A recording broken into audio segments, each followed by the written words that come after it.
it's inevitable, dudes, when spaceflight becomes part of like such a big part of life like it is now. Spaceflight is exploded in popularity, and I think anytime you see a successful venture like that, you're going to get naysayers all over the place, dude. It's my just general rule about human behavior. Human behavior, there's always going to be somebody that whines about a free lunch, dude. Always. Always. It never fails. Every single time. You're going to get somebody... Dodo...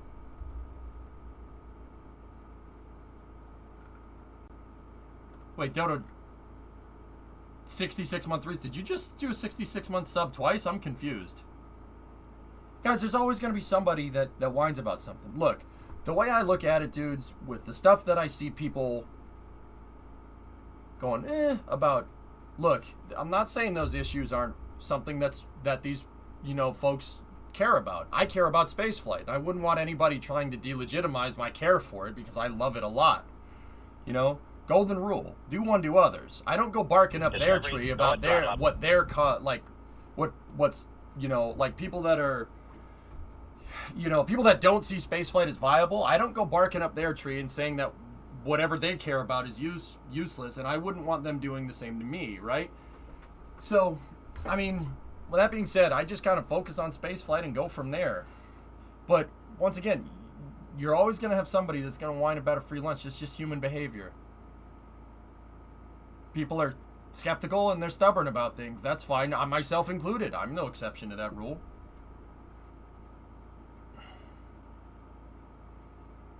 Human person. 24 months. Thanks, man.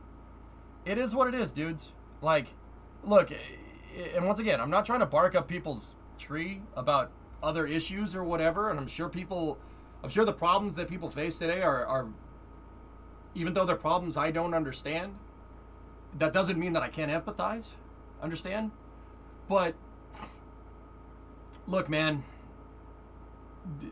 humanity's always going to have problems. And the kind of stuff that people talk about today is, tantamount to the problems that people had 100 years ago. 100 years ago, you had problems putting food on the table. You know what I mean? That was a very real thing. Starving.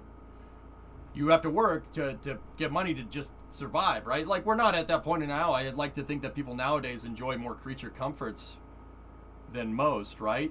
But problems are still problems, man. And, as somebody that's super biased towards spaceflight, it's important to not sit here and say that spaceflight will solve all of our problems either. Spaceflight will solve a lot of today's problems. But tomorrow's problems, probably not. Who knows?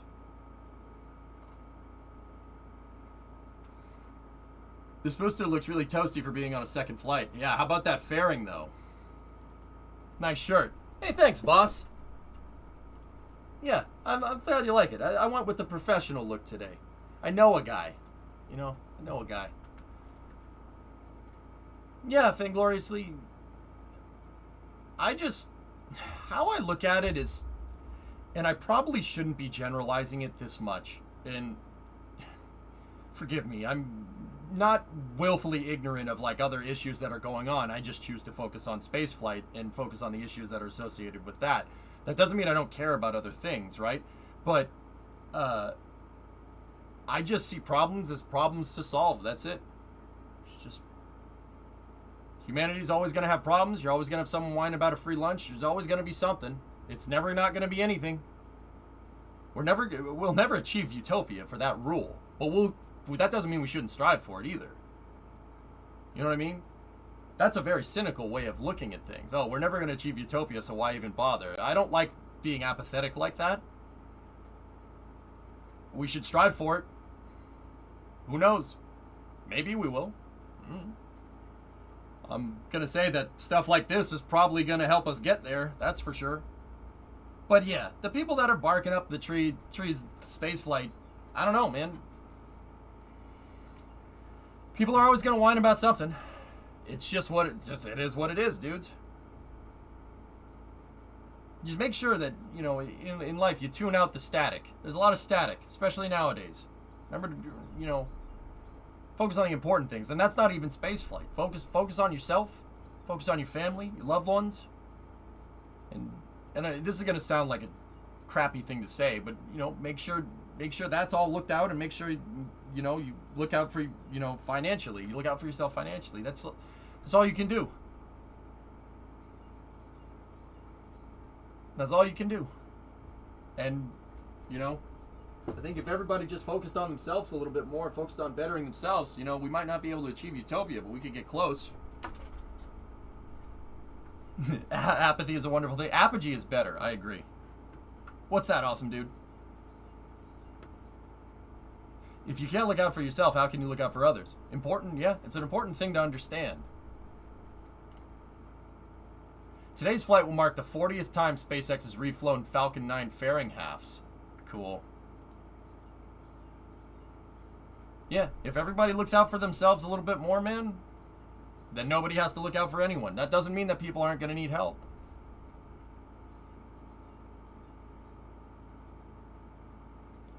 Nobody left on the family side. So focus on being happy. I'm sorry, Dodo. Hey, that doesn't mean you can't start a family, dude. If that's a priority for you. Like, Dodo, that's a priority for me, man. I want a family. Yeah, I want that. It ain't heaven, but it seems pretty damn close. Discovery, go at throttle up. Have little EJs and little Brimos around, nothing would make me happier. I'm serious. I can say that with utmost sincerity. Absolutely.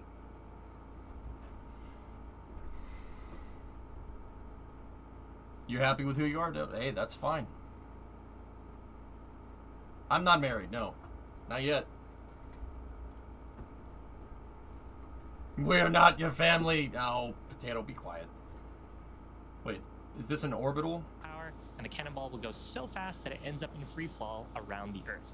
Gravity's still pulling on it, but it's going so fast that it never hits the ground. This arc that constantly misses the Earth is what we call an orbit. So, when we get to liftoff today, keep an eye out on the orientation of Falcon 9. You'll see it initially start to go straight up until about T plus 10 seconds, at which point we'll start to shift orientation so Falcon 9 is... And Shy, I want to be very clear. I'm not trying to guilt trip people into starting a family. That's what's important to me. That doesn't mean it's important to other people. That's totally fine. You're human. Free. Think for yourself.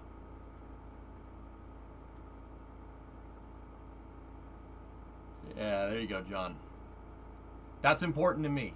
Because family is, you know... Family is the only... Blood is freaking thicker than water, man.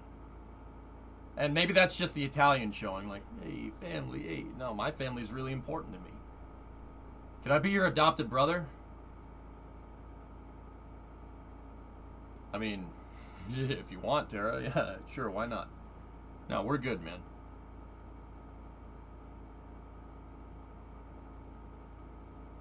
I'm with you, Chief. I'm with you on that one. My family's very important to me. No, Buddy B Money. We're just talking about life. That's all. I'll get off the life soapbox here, and we'll go back to Falcon 9, dude. We're in for a launch today. 5-time reuse on that fairing, guys. 5 times. Look, you want to know how old that fairing is? It doesn't have the thermal protection system up at the top. I'm very fortunate to have someone who doesn't want kids. That's a hard thing to find a year. Yeah, Zonku, hey, if that's how you want to work, that's how you want to work, dude. Pragmo, oh god. Opening around the Falcon's second stage there. All right, we're inside of 4 minutes. Strong back retract.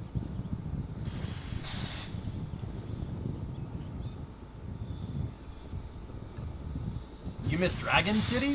Which dragon? Dragon 1 or Dragon 2? Dragon 2 is better. You're like 30 seconds behind. You can see that strong back TE started to move away from the... Let me give ourselves a refresh. Started to move away from the vehicle there. Now the... We're gonna go into fast motion here. Dragon 1 had charisma. And Dragon 2 doesn't. Dragon 2 moves people, City. I mean, I can see what you're saying, because that was the one that SpaceX really had to overcome a lot of adversity with, right? I'm with you on that one. I get it. I understand. Yeah, Yeah, there was a lot to prove there. It doesn't seem like there was much to prove with people. I get the vibe. I get what you're saying. Yeah. No, I hear you. Starship should fix that, no? Don't you think Starship will fix that? Ignition source we talked about, and we're set to lift off. Imagine if we could reuse fairings and KSP. That'd be good. The Falcon 9 team is tracking no issues on the rocket. Weather is still looking favorable, and the range is green for launch. So here at just over T-minus 2 minutes, let's listen in on the terminal countdown. Akira-san, konnichiwa. Ohayo gozaimasu minasai.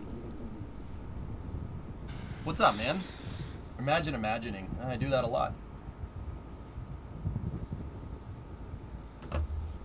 How do you call someone who enters your home? Close out. Talk to you every day for the last 4 years. I call that family, Chief. We have just finished loading our second stage. Our Falcon 9 is now fully loaded with over 1 million pounds of kerosene, RP1, and liquid oxygen. Yeah. Hi. Again, that white cloud coming from the booster there towards the middle is normal and expected. Good luck, That SpaceX. is venting Dog from speed. the TE LOX line. Wait, Akira. Kampai.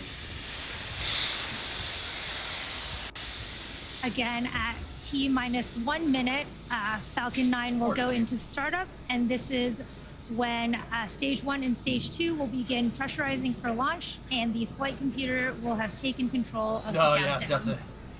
It kills you. It kills you. Oh, yeah. I went to bed super late yesterday. Falcon 9 is in startup. Yeah, Falcon we'll talk about 9 more about is that in later. It's startup, time for a rocket launch, and dudes. in I'm just a turning the few volume seconds, up. Let's the go. launch director should give the final go for launch. So this is only the second time reused on this first stage. This is a baby Stage Falcon. 2, pressing for flight. Stage 2 is pressing for flight. Okay. Falcon 9, Starlink LDs go for launch. Launch director is reporting. You heard green that call out launch. for go for launch. All systems are go. T-minus 30 seconds. Let's listen in to the terminal count and watch as Falcon 9 takes our Starlink satellites to orbit. Okay, so they've completed gas closeout on the transporter erector. What they're doing right here on that vent is evacuating all the propellants out of this thing. T-minus 15 They're the seconds. fuel lines to fill the second Stage stage 1, up. pressing for flight. Pressing for flight. Okay, tanks are moving up to 10, flight pressure to feed the 9, rocket engine. Stand by 8, for the sound suppressor 7, system to activate. 6, 5, Sound 4, suppression system is on. 3, Ignition. 2, 1, 0. Ignition Let's fly today. and liftoff.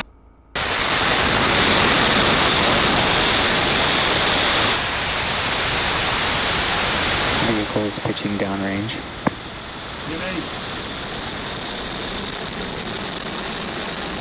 Oh, great track. Whoa, that's a new camera here. Woo! A little shaky, but it's a great camera. Did you see how crisp that picture was? This is the second flight on this stage, Tessa. It's a baby Falcon 9. Oh, roll program. Stage 1, propulsion is nominal. That camera angle was crisp as hell. What a beautiful day for a rocket launch here. As you can see, Falcon 9 has successfully Okay, lifted she's off pitching over. from Pad 40 at Cape Canaveral Space Force Station, carrying our stack of 60 Starlink satellites to orbit. Moments ago, we throttled the engines down in that's preparation such a for nice max shot. Q, or the Crisp, maximum dude. aerodynamic pressure that the rocket will Vehicle see. supersonic. Vehicle is Woo! supersonic, and we should be Woo! passing through max Woo, I speed got here in goosebumps. just a few seconds. Did you see the shock cone? That was Vehicle amazing. has reached maximum aerodynamic pressure. Oh. We just passed Whoa! through max Q, and in about a minute That we was will awesome. have 3 events happening back to back. Hands up. And that's main engine cutoff or MECO, stage separation, and second engine Look. start 1. There's the VAB, So 39A, first main engine 39B. cutoff. That is where all 9 Merlin 1D That's the engines shuttle that you landing can see facility burning right there. Now will shut off That's to Cape. slow the vehicle No, there's down in those are solar preparation for panels. That's stage KSCVC separation. right there. And Kennedy this is where the Parkway. first stage separates Slick from the 41 second right stage. there. Show has begun. Oh, these camera shots are With the first freaking stage so making much its way clearer. back to land on our drone ship, just read the instructions, while second stage continues on its journey to its third event, which is second engine startup 1. Now this is where the 1 MVAC engine on our second stage lights up and propels that second stage along with our Starlink It's so satellites crisp. to orbit. Oh, we got to. Yo. The SpaceX production engineer for the webcast, she's on Twitter. I'm gonna send some good vibes over there. These are fantastic. She's done a hell of a job. Oh my in goodness, just about I 10 love it. seconds. The camera shots were so much crisper this time. Come back. Okay, Nico. there's main engine cut off. Stand by for staging. You see the vent lines on that. Perfect. Stiffener ring separation on ignition. And ignition. You can see in that beautiful footage that we did just have stiffener ring was in a Nico, different stage spot. separation, and second engine startup one. you can see Those all of grid Florida fins are down coming there. out on the first stage there on the left. And Just think, somewhere down there, somebody is wrestling their pet alligator. Some Florida man. Stand by for the fairing and go. I've seen too many launches. Okay, fairing separation looked good. You can see on your video there that we have had successful fairing deploy. And again, today's flight marks the 40th time that SpaceX has reflown a Falcon fairing half since November of 2019. Now, this is also our first fifth reflight for one of our fairing halves and a third for the other half. In order to recover these fairing halves for future flights, we will be attempting to recover them again with the help of our recovery vessels, Go Searcher and Go Navigator. It's amazing, though.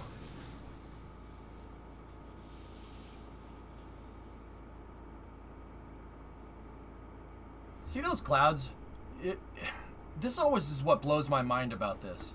Those clouds are down in Florida, clouds are really low. They're really low to the ground. These are all clouds that are super low to the ground. That's still like 5,000 feet, though. Stage 2 continuing towards its Those first orbit clouds on are the about a right-hand mile side of your up. Screen, left-hand side of your screen, And you can see when you're on the ground, the clouds are way up there. Look at how small those clouds look. Those clouds aren't like on the ground, but up here from space, they look like they're touching the surface. They're definitely not. Oh look, there's a contrail from a jet. A contrail from an airliner there. There's some solid nitrogen coming off the booster. That solid nitrogen happens from SpaceX's attitude control system. They basically vent cold nitrogen gas out to steer the booster when it's up in space, because the grid fins can't do anything because there's no air up there. They see them firing it right there. When you vent gas into a vacuum like that, it immediately freezes. All that energy gets sucked right out of it and it turns to solid. If you see a bunch of stuff flying around the booster, that's solid nitrogen. It's solid N, just N. It's not N2, it's just N, which is really cool.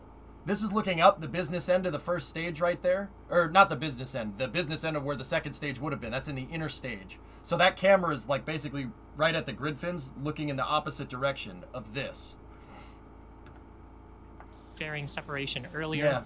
Yeah. The other thing over here is that you can see solid nitrogen. They vent the M1D. The M1D has a vent line right here, and then there's another one 180 degrees off. They vent it to chill down the motor, and sometimes that vent line right there, you could see solid oxygen solidifying because of the same phenomenon here. Now, keep in mind, that's a tap off from the main engine here. It's just a vent line, and you can see solid oxygen getting built up on this manifold right here. What that manifold is on the second stage is it's the dump pipe for the gas generator, and that dump pipe film cools the nozzle on the second stage. So if you notice, the nozzle is a lot cooler right here, and then it lights up and it gets brighter as you get towards the rim of the nozzle right there, right? The reason why is because these guys are SpaceX uses a gas generator, which is basically a jet engine attached to a fuel pump, right? If you switch to the other camera, you can see it. Oh, there's the supersonic retropropulsion. There's the gas generator. And that exhaust runs very fuel rich to keep this thing nice and cool. And that cooler exhaust coming out of the jet engine keeps the nozzle cool because they dump it into the engine. That keeps this thing from melting, basically. Over here, you got supersonic retropropulsion burn. That's awesome. The SSRP burn is basically to slow Falcon 9, slow the first stage down, and also it works as the heat shield. The Falcon 9 flying business end first fires the engines to push the reentry heating away. and it keeps Falcon 9 in a nice cool column of gas. That's actually what you just saw during that entry burn is the actual heat shield. And it makes it, if you notice, the Falcon 9 first stage goes up into space and it does not have any type of heat shield. There's always thermal protection systems on the bottom because it turns out that rocket engines get a little hot. But when it's coming back down, that's the heat shield. The engine firing pushes the plasma that gets the compressed gases that ionize and turn to plasma on the bottom of the booster. It pushes that out of the way with the rocket engine. And it uses the rocket engine exhaust to actually keep it cool. They just had a loss of signal on that stage though, so hopefully it did what I said and didn't break. What causes the foil on the right to inflate before second stage engine start? It could be a vent line here. They could have a vent line inside of this. This is Mylorap here.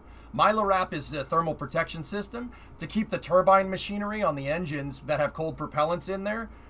You don't want your propellants evaporating and turning into gas before they go into the engine. You want it to turn into gas right in the engine. This is a liquid fuel motor. So they have Mylorap out here. They could have one of these vent lines venting into the Mylorap and causing it to inflate. All right, here we go. Stage 1, landing leg, deploy. All right.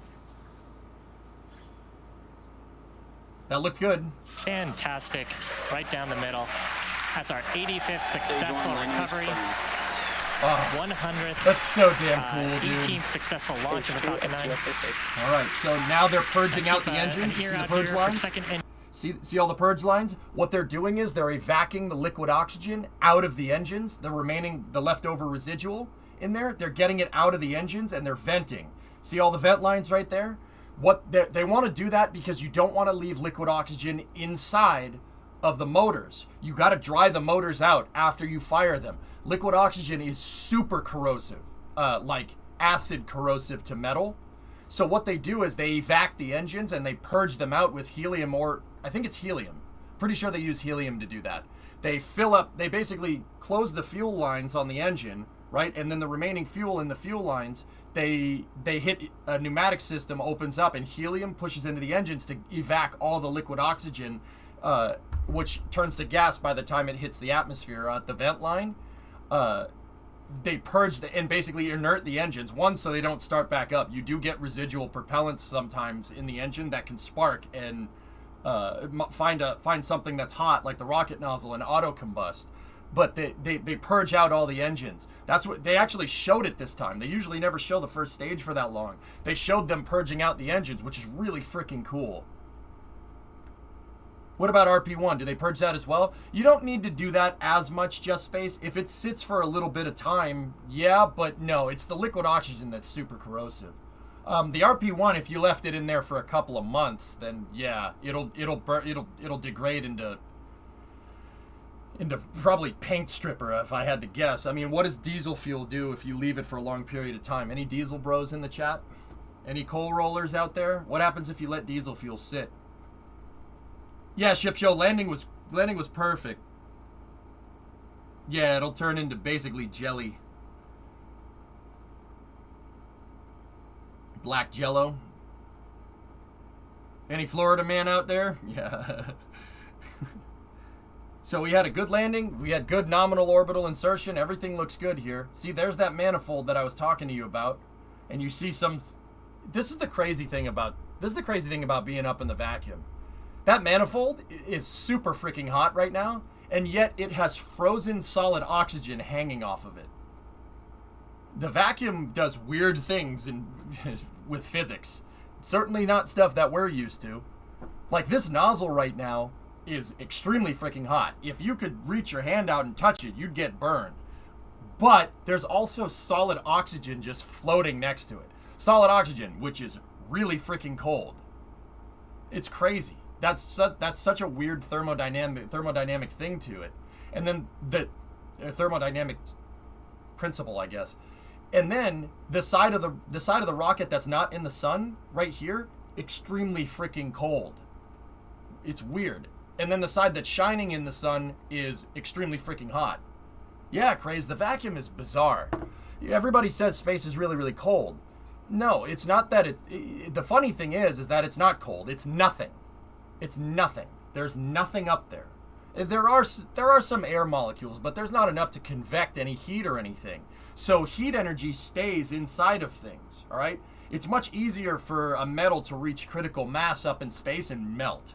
For instance, if you have a computer, right? And even if your computer is liquid cooled, all right, you're still using a coolant to air heat exchanger on your computer to keep it cold, right? If you just took your computer and put it up there in the vacuum, provided that the radiation wouldn't fry it immediately, it would melt. It would melt. There's no way to get rid of the heat. Heat stays in the metal. There's no way to convect it out. It doesn't, so what a heat sink does is takes the leftover heat energy from your processor from computations, right? And it exchanges it with the air, and you're heating the air around you. And in return, the processor stays cool, right? Same thing with even if you have liquid cooling in a closed loop, right? You have fans blowing over a heat exchanger, right? And basically you're using the coolant and you're heating and cooling the coolant with the radiators, right? That's much more like how a real space system works, but yeah, you can't convect heat.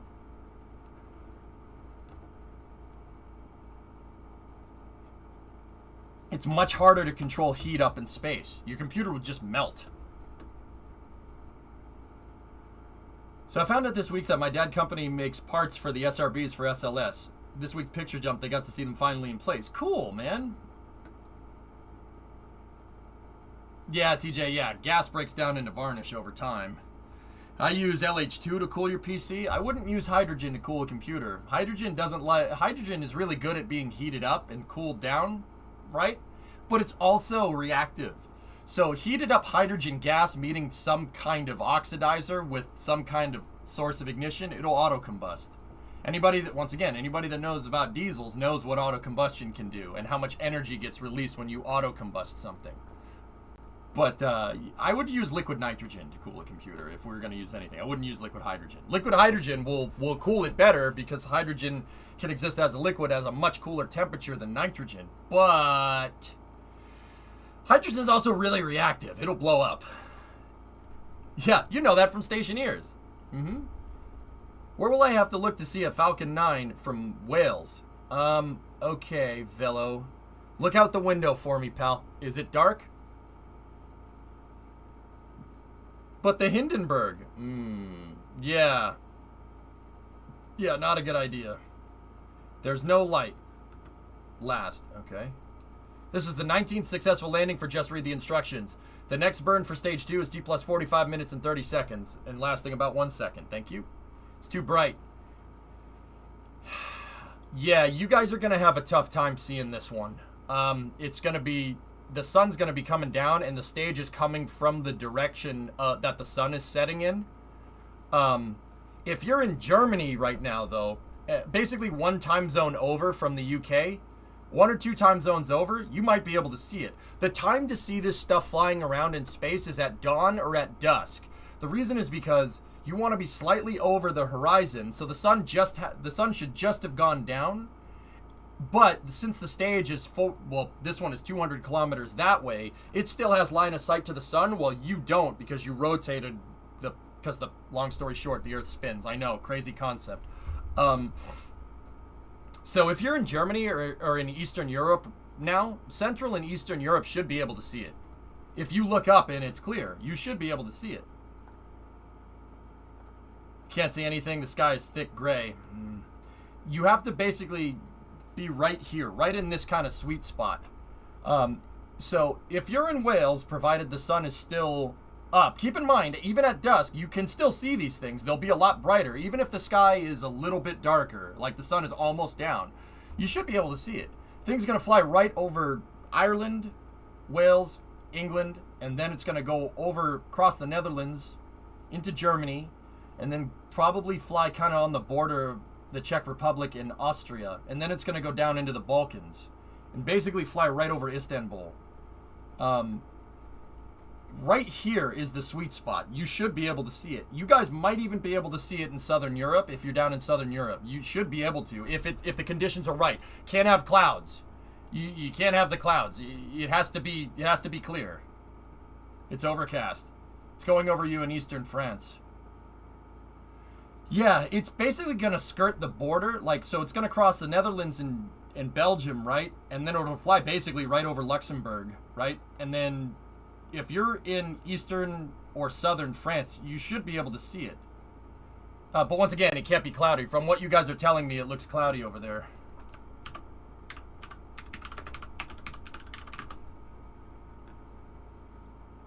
Let me check Windy and see what's going on.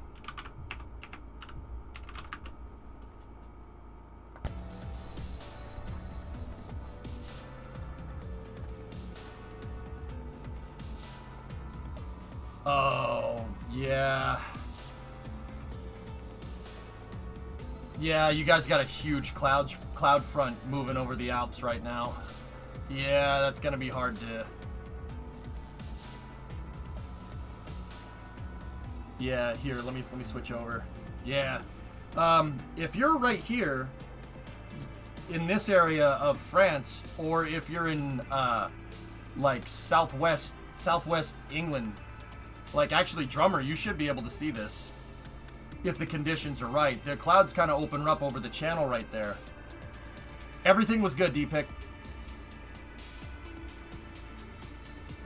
Dodo, I don't think you'll be able to see it. It's too cloudy. See, but then again, I have no idea how the weather works over there. Like, and I know, what I mean by that is that I know wind clouds. I don't know which way the winds blow over there. You won't see it from Alsace? Yeah, the clouds. There's too many clouds. If you're in northern Italy, you might be able to see this thing. Here, I'll double box this thing so you guys can see.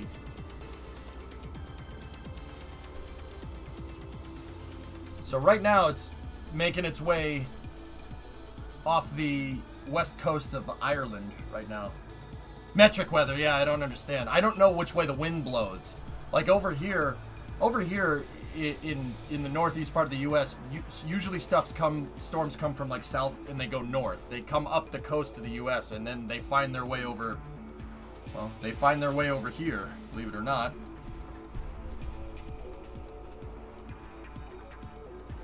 No SpaceX flies over the Netherlands and Germany, not over Belgium, pardon my language, and Luxembourg. Yeah, but just because it doesn't fly over you doesn't mean you can't see it, because you can see the sky over other countries, man. Hey, Nazalik, what's up? I'm going to try and see it. Yeah, Velo, you said you're in Wales. If you're out on the coast near Swansea, I'm not sure if Swansea is in Wales or in England. I'm just looking at the windy map. If you're in Swansea, you should, like, or near it, you should be able to look up and see it. The clouds, looks like there's a break out there. It's flying over, it's kind of a little south of the Isle of Man right now. You're in southwest Germany. It's too cloudy, Sebi. It's too cloudy. If you're like right around, you said you're near Spire, you might be able to see it. It's gonna be northwest, low on the horizon for you right now. All right, flying over Wales. Yeah, Velo, basically go up, look straight up. You'll see it, trust me. It'll look like an airplane flying across the sky. It will. It'll look like an airplane, but no strobes. That's an easy way to spot a spacecraft. No strobes. Airplanes have lights that blink. If you see something moving across the sky that looks like it's an airplane at high altitude but no strobes, it's most likely a spacecraft or a satellite or something.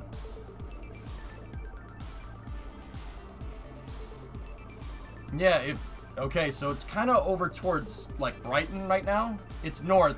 Actually, it's more basically close to where the Thames meets the ocean. It's north of Brighton right now. It's near Dover, if I'm remembering right, and kind of northeast of Calais in France. Shida, privet. How's it going? It's going all right. Shidar, I'm not gonna lie to you. I'm pretty bummed about Buria. It pisses me off. It's not okay. The Thames. What else do you call it? Yeah, we say the River Thames, but how would you say that without cheeky breeky accent? Just Thames River?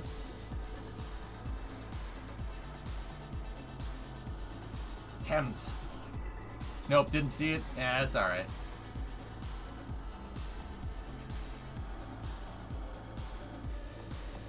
So now it's kind of over. It's kind of basically into Germany.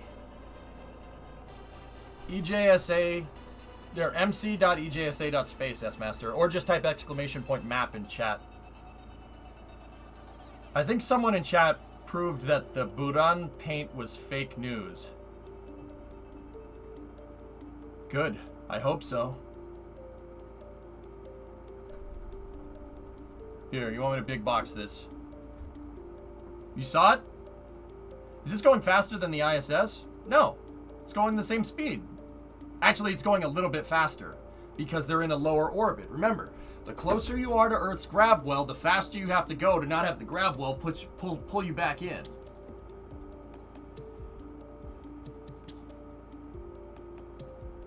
Did the back land back? Did the first stage land, Sun Temple? Yeah. First stage landed on just read the instructions. Yeah, it's like saying James, but with a T. I got it, Tessa. I just call it what you lot call it.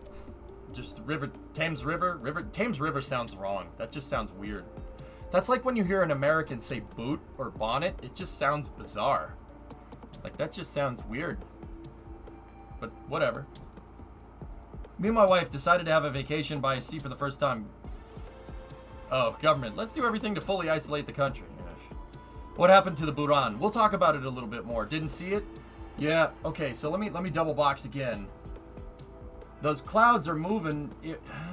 If you're in northern Italy right now, or in Croatia, or Slovakia, or Slovenia, you should be able to see it.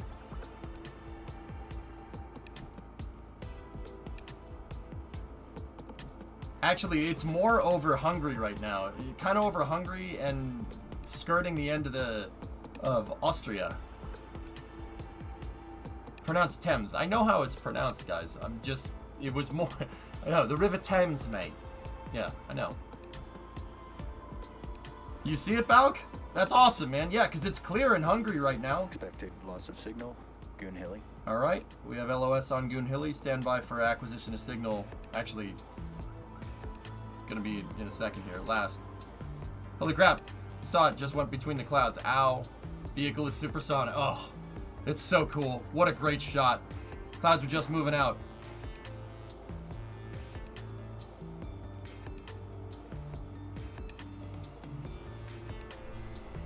All right, so now it's currently basically over Serbia. It's in the Balkans right now. Kind of skirting the northern border of Serbia and moving into Bulgaria right now.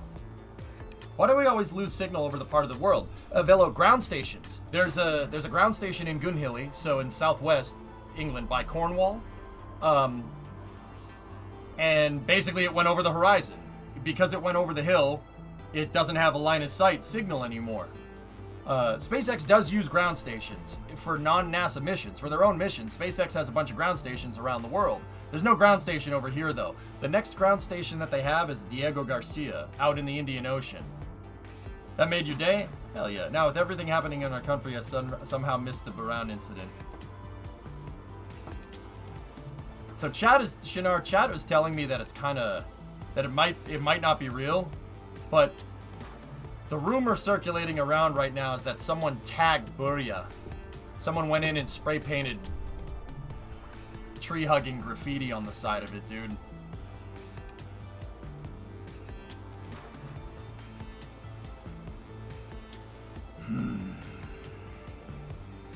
Yeah, it's annoying. But we'll talk about that in a second. If you're in the Netherlands, you need to go here. I'll check that out in a little bit, W. Replay the shockwave from liftoff? Sure. Yeah, somebody went in and wrecked Buria, which is annoying. Hey, nice, T-Man. You got a good shot.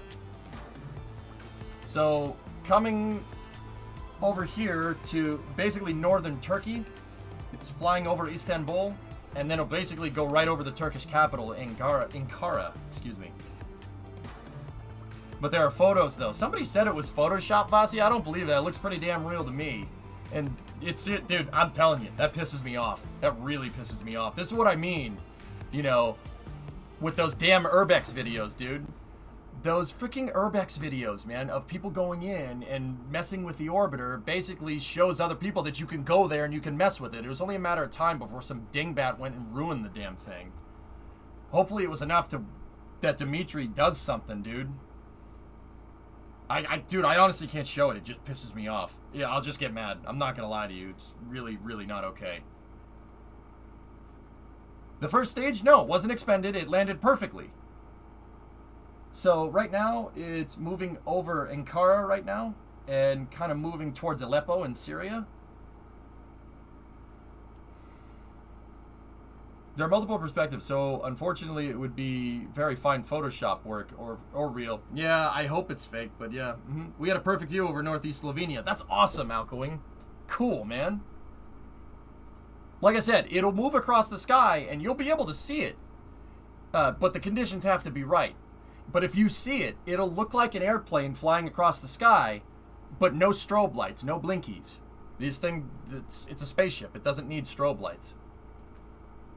Anyway, a question. Is it just me or does Falcon roll during a Starlink launch and not during others? No, it rolls. It does a roll pitch program, Shinar. They say vehicles pitching down range. I think SpaceX has just been a little more transparent because they're more confident in their launch capability.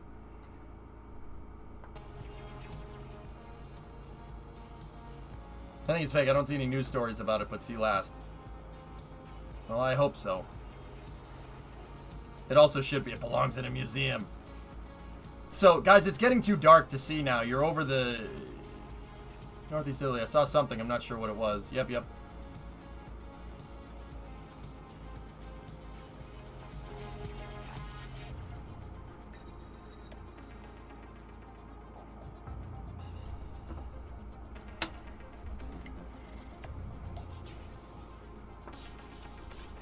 Well, if it's only allegedly and not proven, then I don't really care.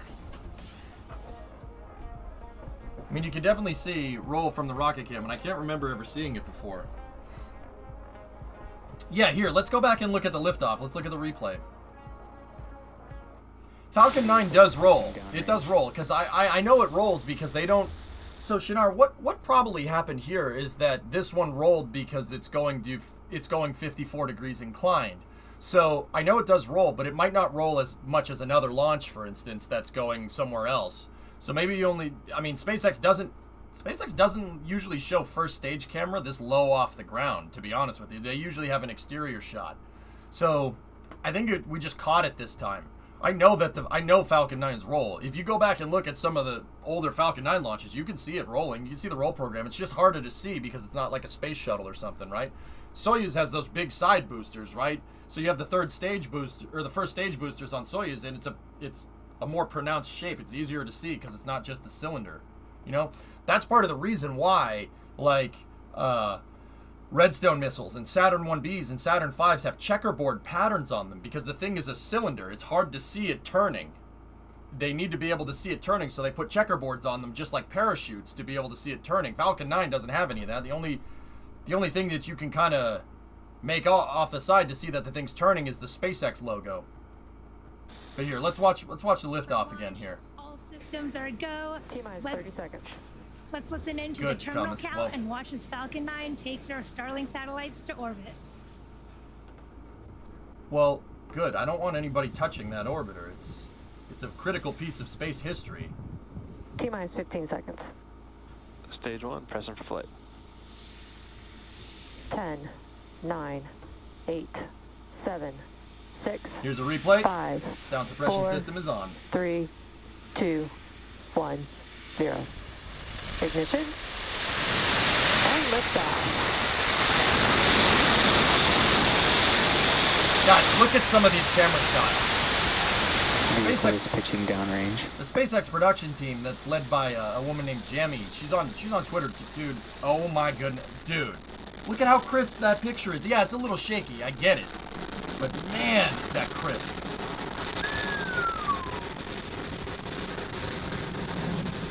See, this is the shot that we usually get. But that other camera, oh yeah, she rolling. Yeah, Shinar, it's very... Stage one, SpaceX full usually level. doesn't show this camera this quickly. It's very pronounced. You definitely What see a it. beautiful day for a rocket launch here. As you can see, Falcon 9 has successfully lifted off from Pad 40 at Cape Canaveral Space Force Station, carrying our Watch. stack of 60 Starlink satellites to orbit. Moments ago, we Watch when it throttled the breaks the engines sound down barrier. in preparation for max Q, or the maximum aerodynamic pressure that the rocket will see. Oh, that's so Vehicle cool. is supersonic. Oh, and can I we see should that be again? passing Yo, I need to see that one more time. Oh, that's awesome. Starlink satellites Watch. to orbit. Moments ago, we throttled the engines down in preparation for max Q, or the maximum aerodynamic pressure that the rocket Vehicle will is see. supersonic. Oh, that is so cool. Vehicle is super. Ooh, okay, slow-mo. You want some slow-mo action? I got you. That's not slow-mo. That's the opposite. What was that? That's a... What is it called? The Pranel-Meyer singularity? No. Okay, so vapor cones are building up on the vehicle entering in the transonic regime. The reason why is because when you go to break the sound barrier, it's not like the sound barrier is one static thing.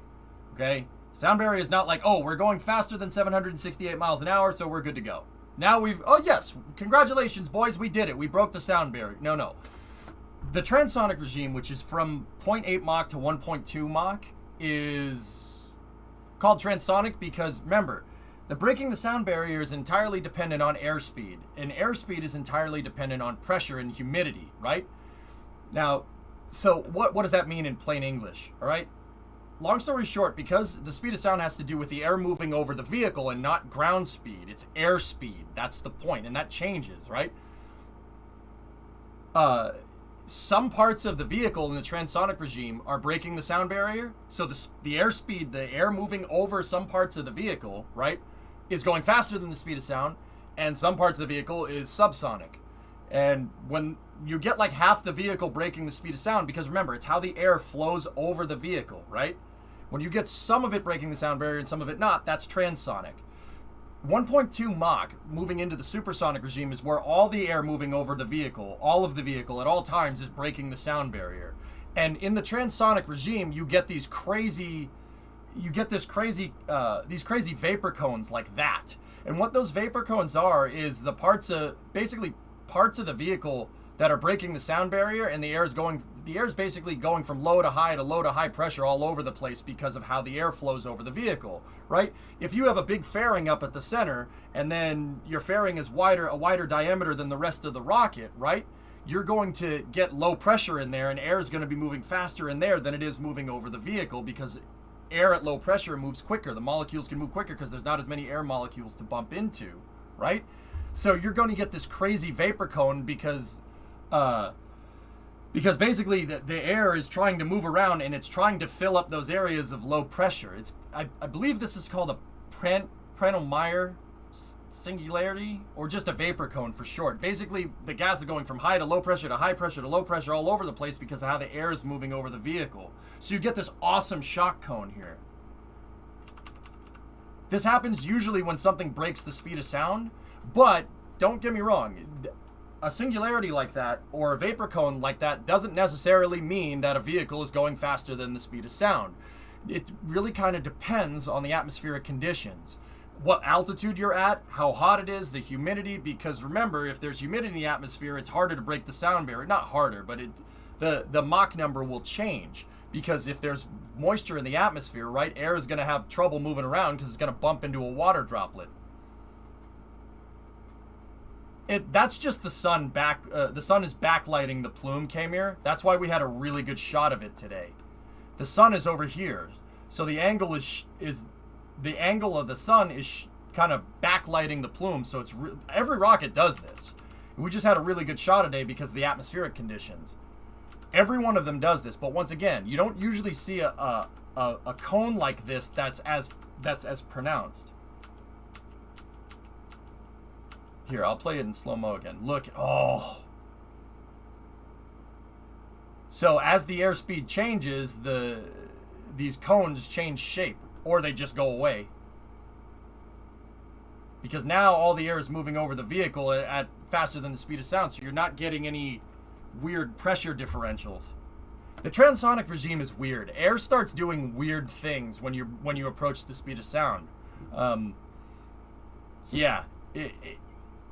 Prandtl-Meyer singularities are like just one small part of it. There's stuff that flies in transonic, like the air starts doing really, really unpredictable things. Well, not unpredictable, just weird. Air starts doing weird things like that when you beat it around at transonic speeds. It really starts getting into weird stuff, and that's not stuff I totally understand, but I do know what's going on there. Why is sonic boom coming back down but not going up? Well, a sonic boom is just sound that's being emitted, play. But sonic booms are directional. Why roll around a rocket? Antennas, Fadiga? If the antennas are on one side of the vehicle, you need the antenna pointing at the ground. Don't you think that's a little important? I mean, amongst other things. So, anyway. Sonic booms are directional. They are directional. Like sound coming from a speaker. If you're behind a speaker, right? Sound is being projected in that way in a hemisphere, right? There's no 360-degree speaker. I mean, there kind of is, but I mean, I'm sure that technology is being researched somewhere. But think of the sonic boom like a speaker on the front of the rocket. Wherever the rocket's going, it's going to project the boom in that direction. So it does make a sonic boom. If you were above the rocket when it was coming up in an airplane or something, that's not going to happen because of no-fly zones, right? But you'd hear it. Sometimes you can hear it. You can hear it on the way up if you're in the right spot. So if the rocket is going up the coast and you're in like South Carolina, sometimes you can hear the sonic boom. But sonic booms are directional. So when the thing's flying business end back towards the ground, right, you'll hear the sonic boom because it's breaking the sound barrier going in that direction. NASA, believe it or not, is working on the technology to make an airplane that basically mitigates the sonic boom, and if there is a sonic boom, it pushes it up so you don't hear it. So the plane could be going faster than the speed of sound and leave no sonic boom. It's really cutting edge stuff. That's called the X-59, Quiet SST. They're building it right now. It's being built in Palmdale, I think at the Skunk Works, but I'm not sure.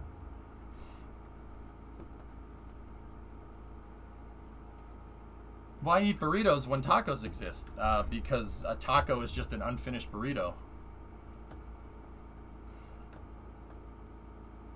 So, and up here, you're starting to experience a contrail, and let's see if I remember why this happens. Basically, the hot exhaust from the gases are meeting the cold atmosphere, so you get, what is it, condensing, right? If I'm remembering correctly. I forget. Any meteorologists in chat? Yeah, you get condensation. Okay, so I had it right. All right, sorry. I have a lot of information floating around here, and it's kind of off the cuff too. So, gonna have to bear with me. Look at that. You could see the causeway right there. There's Titusville right there. Oh.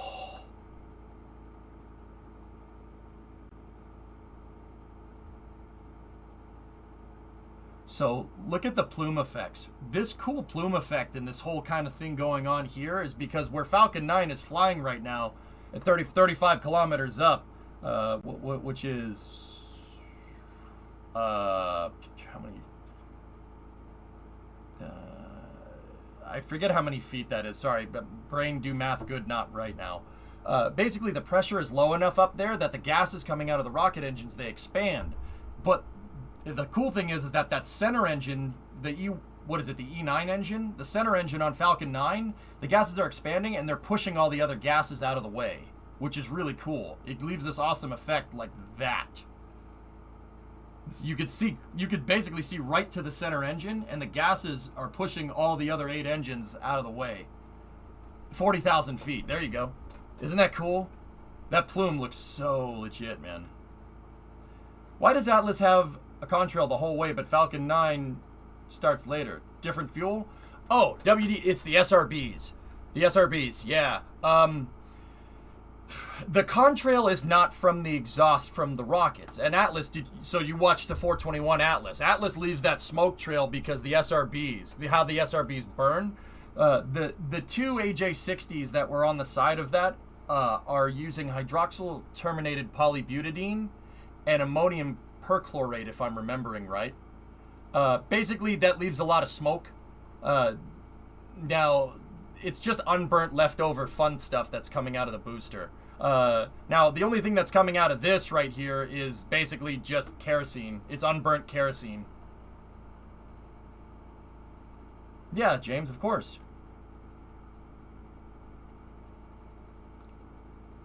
Yeah, 30 Ks.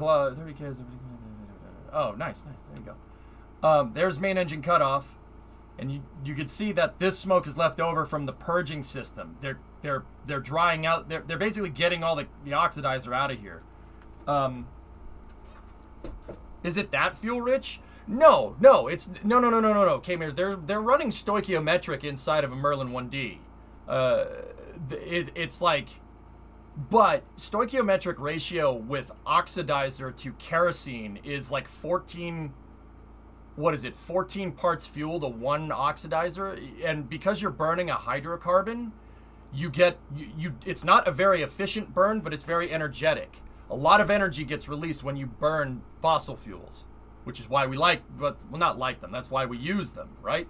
It's just the problem is it's not an efficient combustion. So you don't burn all of the hydrocarbon. Some of it gets expelled out of the exhaust, and some of it gets expelled out of the gas generator too, but that's another story. Great pick from Trevor. Oh, yeah. Coming up on second stage engine start. Where can we track the second stage after the SpaceX broadcast ends? I don't think you can do that. But, okay. Anyway, so we're going to go back up to live here. Oh, Ship Show, real quick, you wanted to see the landing. I'll show you. We didn't get the best shot of the landing, but I'll show you anyway. Check it out. Stuff in space is not in real time, tanks, but here's the landing. That was the second landing for this booster. I believe this Falcon 9 serial number is 1063. The ratio for kerosene is for air. Not sure what it would be for liquid oxygen.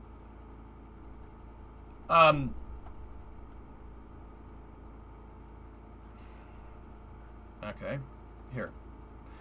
Let's just look this up right here before we get into a well this, well that, well this, well that. All right, so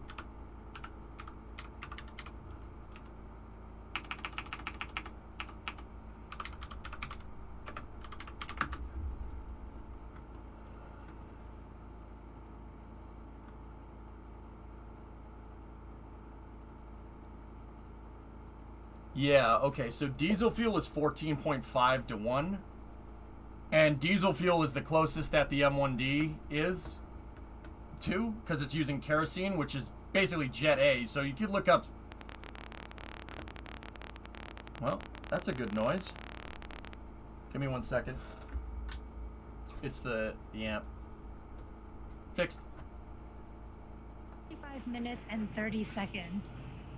All right, stand by for now second this will stage be engine a start very two. short burn, only 1.58 seconds of our MVAC engine that you can see on your screen there.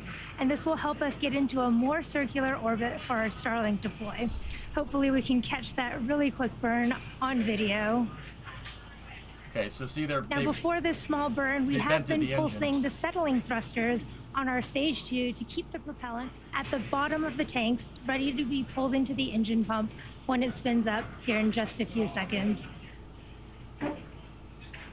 All right, so that vent that you saw was them putting liquid oxygen and kerosene back into the engine.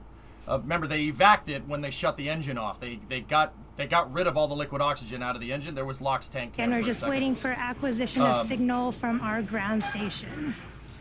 And basically, they're chilling down the engine again. They're putting liquid oxygen back into it. Basically priming this thing to start. There we go.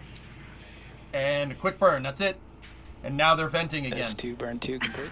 Good burn. Looks like the video came back just in time for us to see that burn there. And now we're just looking for a confirmation of a good orbit. Nice, Timon. Nominal orbit insertion. You heard the call out for the nominal orbit. We have another coast phase coming up here before we deploy our next batch of Starlink satellites into orbit. During this time, the spacecraft will start to spin along its central axis, giving the Starlink satellites the momentum they need to space themselves out over time after they deploy. We'll see you back here at around T plus 1 hour and 2 minutes. Okay. Is that dust from the engine or just space dust? So the reason why I bring up these chill downs and stuff, dude, is because of, yeah, that's what all that stuff that's floating around the second stage cameras, that's what all that stuff is. It's just, so some of it is from the nitrogen cold gas thrusters. Falcon 9's second stage does have an RCS on it, using nitrogen. They use cold gas nitrogen. I mean, they might use other things in there, not just nitrogen, to get better impulse depending on the mission. But I've just heard that it's nitrogen. They could mix it with other gas to get a better impulse, but I don't know that for sure. But it's those nitrogen thrusters, just like on the first stage, are basically taking compressed gas and venting it right into vacuum, and immediate solidification happens. All that stuff that's floating around is just solid nitrogen or solid oxygen. The solid oxygen would come from the chill down sequence on the engine.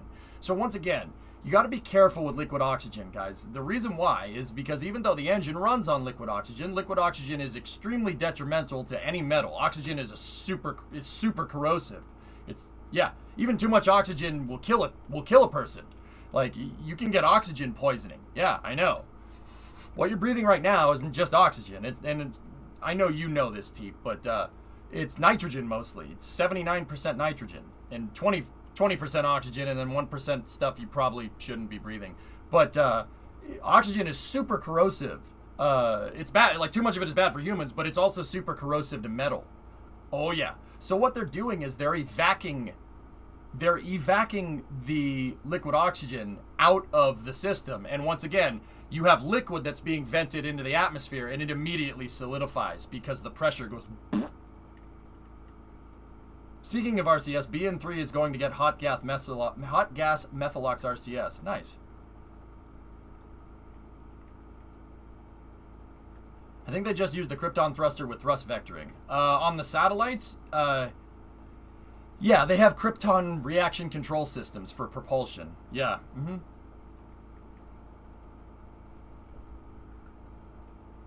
The thing I'm trying to find out is that if the oxidizer to fuel ratio for kerosene is 15.6, I'm wondering if it's still 15.6 when using liquid oxygen and not atmospheric air.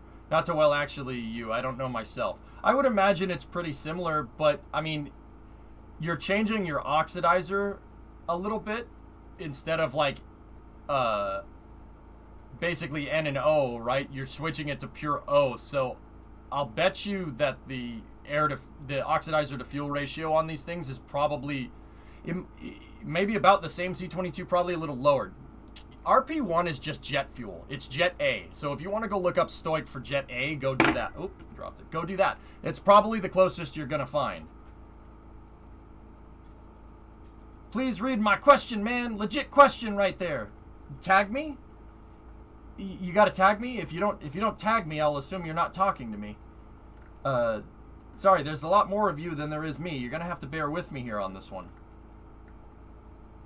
What's the plan for KSP today? To play it and work on the SSTO? Yeah, Zappo, I don't think you tagged me anywhere.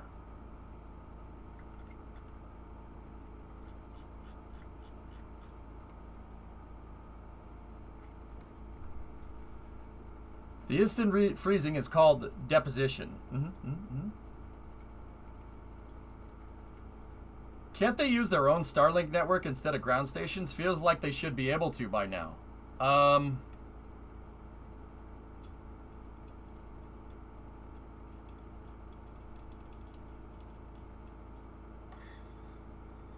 So Zappo, let's think about this. I don't know the answer to that question, man. But we can come up with some deductive reasoning, I suppose. Now, so SpaceX is clearly using the ground stations here. Why would they use ground stations when they have an internet satellite constellation? Why would they do that? What would make them want to keep using ground stations? Let's think about this for a second.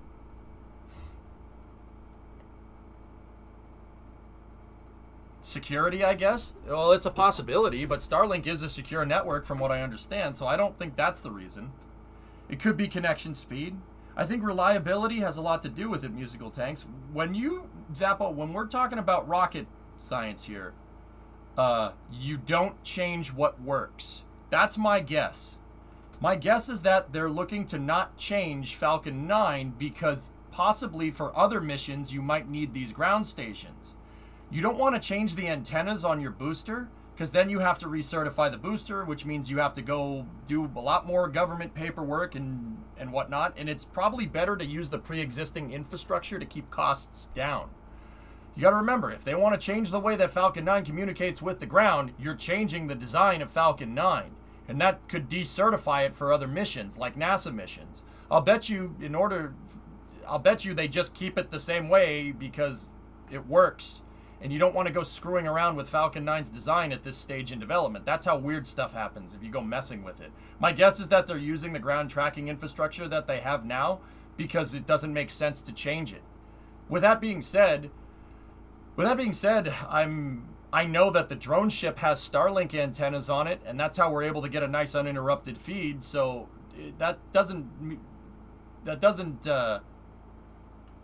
so they are using Starlink in some capacity. That drone ship does have Starlink antennas on it. I forget, it's one of these things right here. There is a Starlink antenna floating around on this thing somewhere. So they aren't using Starlink necessarily for Falcon 9, and I'm pretty sure the reason is because you don't change it. Don't change it because then you have to go recertifying. That costs money and that costs time. Just use their ground stations, use what you know works, and then you can reuse boosters that were used for missions where those ground stations are required. You can reuse them for your Starlink missions, which is, I'm pretty sure that's what's going on. With that being said, there is a Starlink antenna attached to the side of SN-15, Zappo. Both drone ships have 2 Starlink antennas, same with the NRC Quest. Wasn't it like 2 to 3 lands ago that we got the first uninterrupted footage? Something like that. Starlink said they are testing the mobile antenna on Starship. Yeah, I'm guessing that you don't want to screw with Falcon 9's design. But once again, I can't prove that for sure. It's just some kind of, axe off the reasons why or why they wouldn't want to, why or why not they wouldn't want to do that. I'm guessing it's don't screw with Falcon 9's design. Leave it the way it is. Last.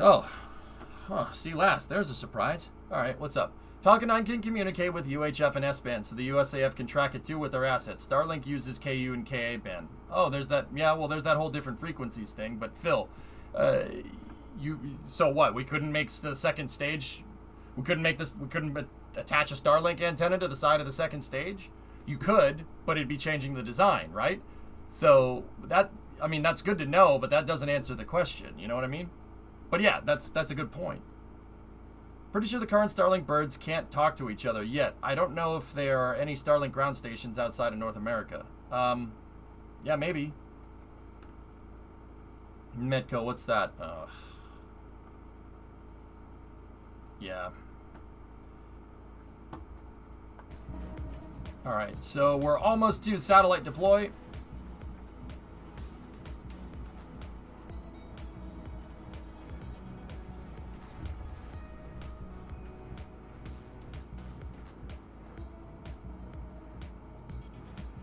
Why use Starlink? Phil, I know, I agree. Yeah, that makes sense. Don't change Falcon 9's design. It's already, NASA likes it, the Air Force likes it, and those are your 2 big customers there, so yeah, don't change it.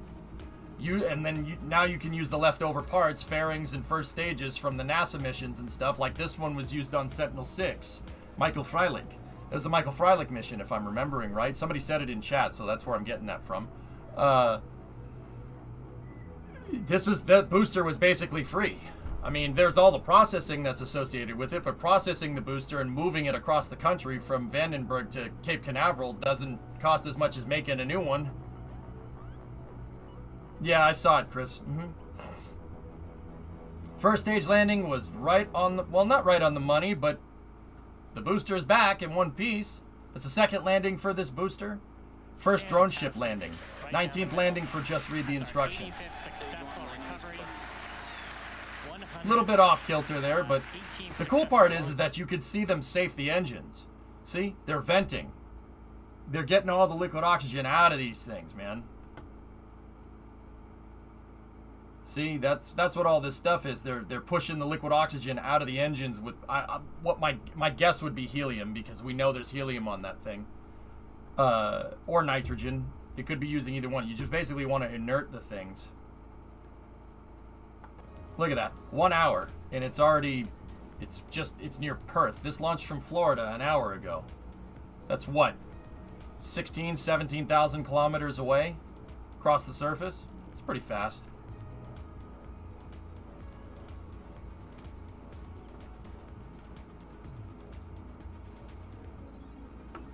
She wasn't dribbling RP1 for a change on shutdown.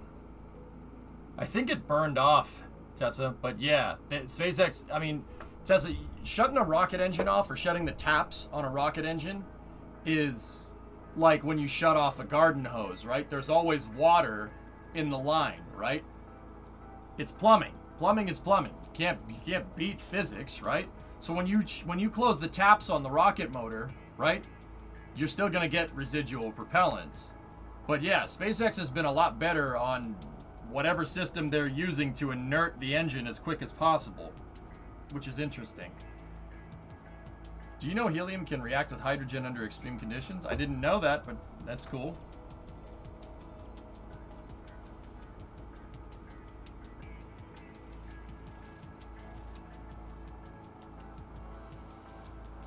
Okay. They should have had acquisition of signal through Tasmania here. SpaceX has a ground station near Hobart, if I'm remembering right. And right now it's flying basically between Australia and Antarctica right now. Hey, Space Dive, what's up?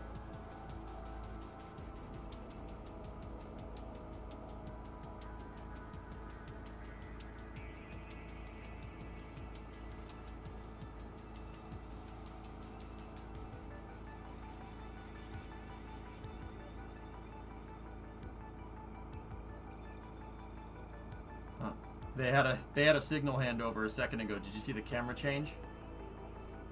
Acquisition of signal, Tasmania. They have acquisition of signal through Hobart. 1 hour to Tasmania? Yeah, that'd be pretty cool.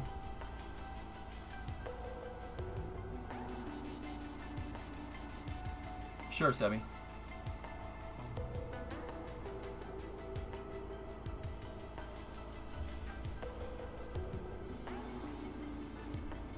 Yeah, Sebi, we gotta breathe some life back into the Minecraft server. I'm annoyed that I haven't been playing, but we've been busy with the SSTO right now.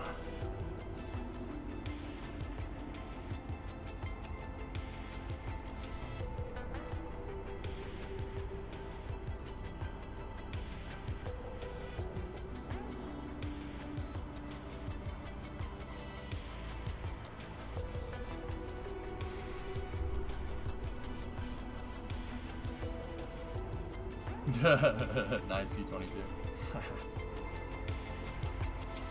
Okay, so yeah, Teep, if you're still here, see? Solid oxygen. Yeah, Sebi, sometimes it's nice to take a little bit of a break from it, but yeah, we gotta get that back into full swing, man. Rome wasn't built in a day, but we should certainly try it now.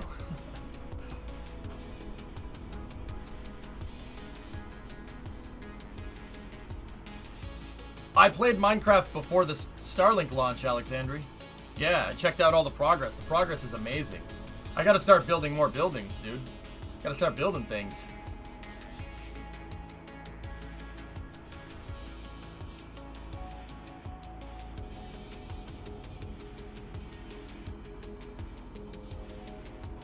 Okay, so we should be coming up on satellite deploy here. What the stage is going to do now is the RCS on the second stage, which is at the very, very back of the second stage, is going to put the vehicle into an induced yaw and get the vehicle to start spinning. And then what they're going to do, hang on. Yeah, they should start spinning it, and then they'll deploy the satellites. The satellites are basically, there's 2 stacks of 30 Starlink satellites on top of this thing. They'll show it. And those satellites are basically held in with a rubber band. It's not a rubber band, it's called a tensioning rod. Basically, they have 2 like kind of C-clips on the side of these satellites, and then there's a piece on the top that holds them together. And basically, SpaceX starts spinning the stage in that induced yaw, right? And the thing will start spinning. I'll use this WD-40 can. It'll start spinning like this. And then they'll basically break the rubber band, and all the satellites will just basically do a 52 pickup in space, even though there's 60 of them. It's 60 pickup. So we'll put the Joker cards in there and a couple of others. Spinning is indeed a good trick. See? There we go. That was the moon, by the way. So they'll deploy the tensioner rods, and all the satellites will basically just go off the side. The reason is because that SpaceX, it would have been, oh, there we go. They're firing the attitude control to start spinning it up, or spinning it up more. See, that's what this pulsing is. They're using nitrogen. And welcome back to our broadcast Shiva. for our 29th Starlink mission.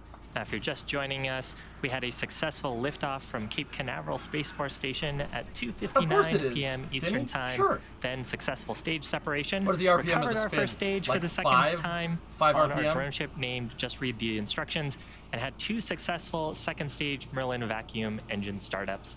So we had some video shots there of the second stage. We're awaiting our next major event, which will be payload deployment of the Starlink satellites. Now, over the last coast phase, we've started to spin the second stage a little bit. You can actually see maybe the sun might pop into frame there. And that's Yeah, to it's help about to get those bright. Starlink satellites space themselves Somewhere out after J.J. payload Abrams is deployment. watching this going. And here's a shot of the So see top this of thing the right here? second stage, That's camera the looking tensioner up rod. at the Starlink It's that satellites. thing with the C loop right there. It's gonna pop off, and the satellites are just gonna out into space. Oh, there's the moon. Hi, moon. We'll be there. We'll be back there very soon. So coming up, payload deployment. These are the voyages of the Starship Lens Flare. Its continuing mission to create strange new shots, to seek out new life and ruin new franchises. And to boldly go where no lens flare has gone before. Tensioner rod deploy. All right, cool. Yeah, baby. Watch. Oh. So that's confirmation of payload deployment. You saw the mechanism separating away, and now the Starlink satellites starting to make their way away from the second stage. Shortly, they will deploy their solar array. Wow, that's a beautiful shot of Earthrise in the background. But shortly, they will deploy their solar array, and then over the next few days and weeks, they'll start to distance themselves out. They've got onboard ion thrusters, and that'll help them make their way into their final operational The tension orbit. rods will deorbit, Con.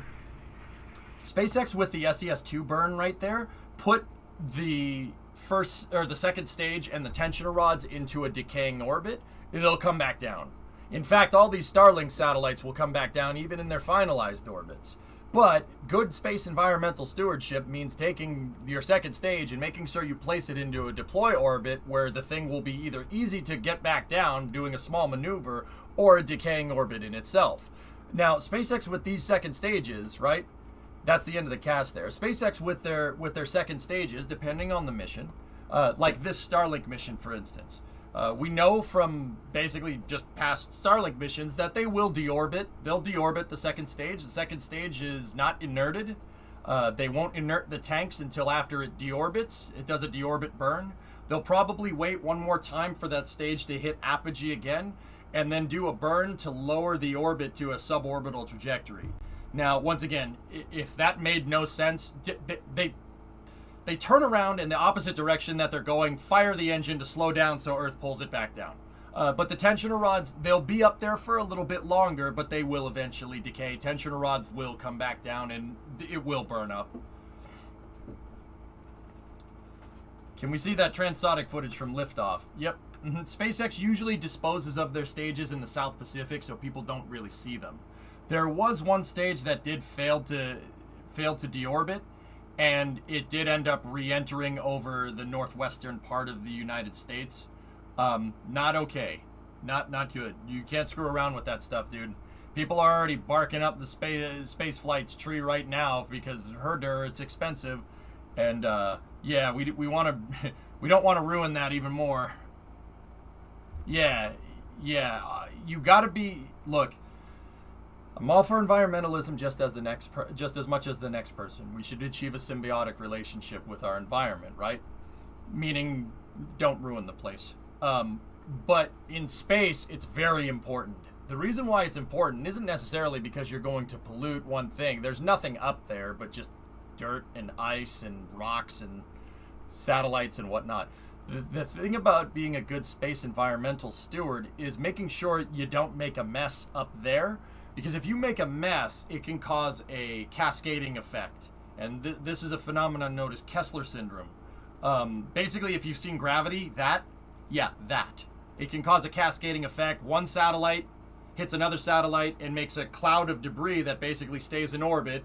And whatever that cloud hits, it's going to make the cloud even bigger and bigger and bigger and bigger. And then it can cascade into basically debris being all over the place around Earth. And every time you try to launch something, it gets pegged with a piece of debris.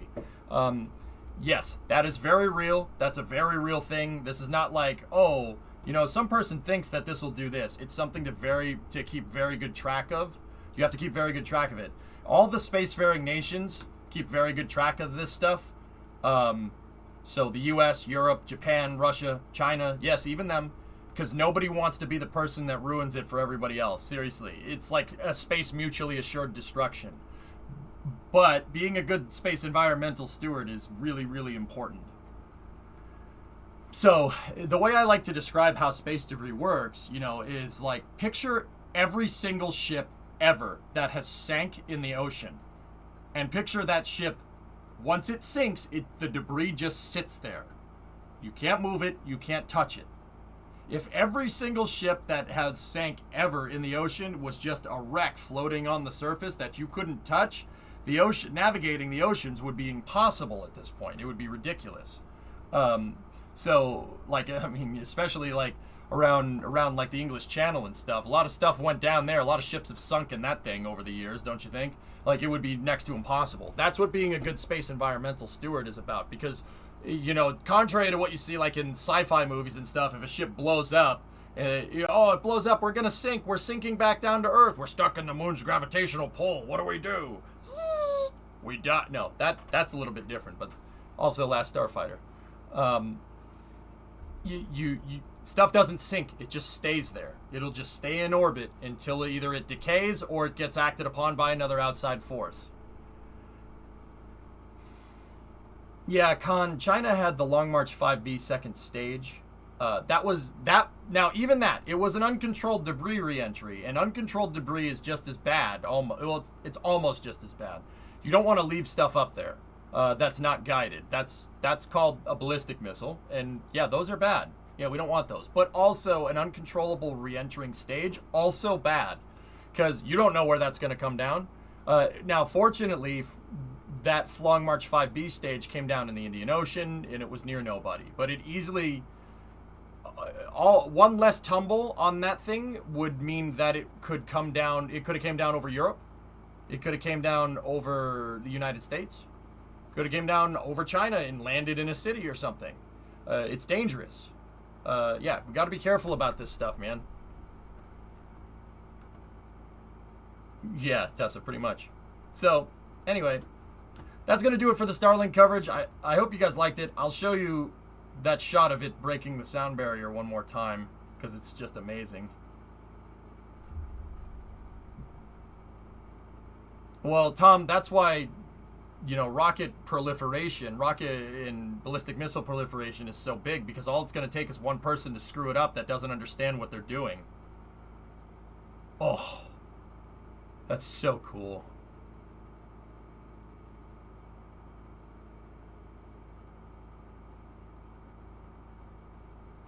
Man.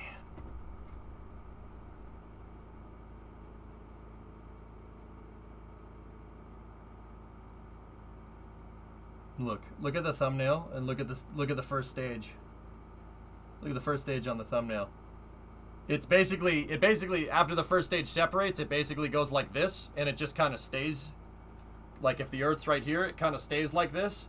So as it rotates around the Earth, right, when it gets to its rotated position, it's lined up for re-entry. Look, just watch the first stage camera over here. Watch the first stage thumbnail. Here, I'll actually go through it quick. Ready? See how it's pointed kind of, like pointing straight down would be pointing over here. As it rotates,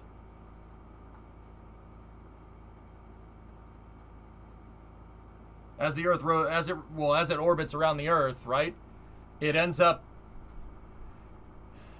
just because like after separation, like look, at separation you can see the horizon this way, but during re-entry, right, you can see the horizon the other way.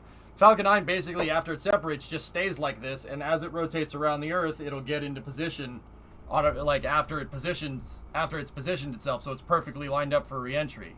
But they make sure that they do that alignment right after separation, which is really freaking cool to me. Like look at the thumbnail.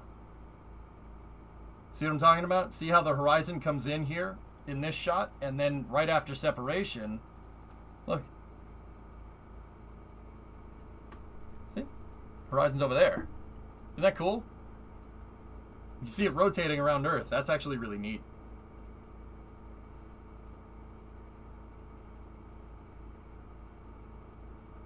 Those other boats are making the Typhoon look tiny.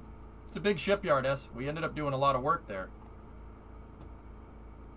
We need that transonic and mission control. Somebody turn it into a GIF and I'll think about it. All I see is the Big Blue Planet in the background. Yep. All right, guys. So, we're going to move over to Kerbal here. Discovery, go at throttle up. Goat at throttle up. What's up, Lig? How you doing? 39-month resub? Feels like it's only been 38 months. Right.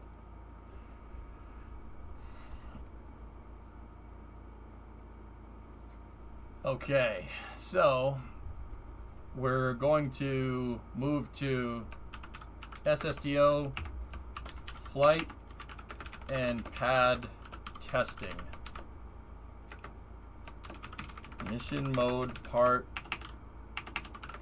152. All right. Surprise low-level flyby at 37 seconds. This was a reused booster. It was previously used on the Sentinel-6 mission.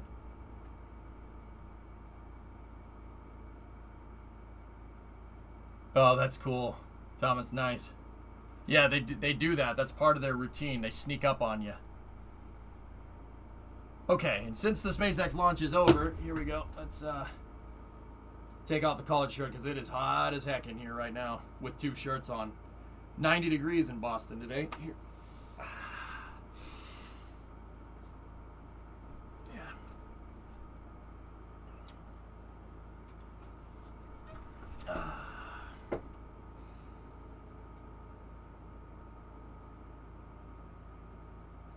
Please stand clear of the doors. Por favor, manténgase alejado de las puertas.